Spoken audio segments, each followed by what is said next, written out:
C'est en tout cas une première et c'est extrêmement grave parce qu'aujourd'hui, nos policiers ils font face à un ensauvagement de la société qui est absolument terrible. Ils doivent avoir les moyens de faire en sorte que cet ensauvagement cesse et de faire en sorte de rétablir la sécurité qui est la première liberté pour les Français.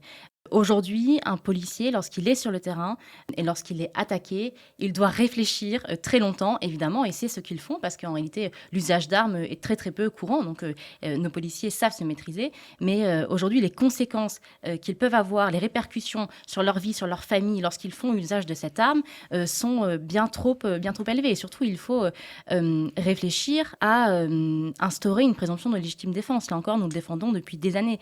Une fois que le policier a fait usage de son arme, il faut partir du principe qu'il l'a fait parce qu'il avait une raison valable. Et donc, la charge de la preuve doit être inversée et il faut pouvoir démontrer que le policier n'avait pas une raison valable d'utiliser cette arme.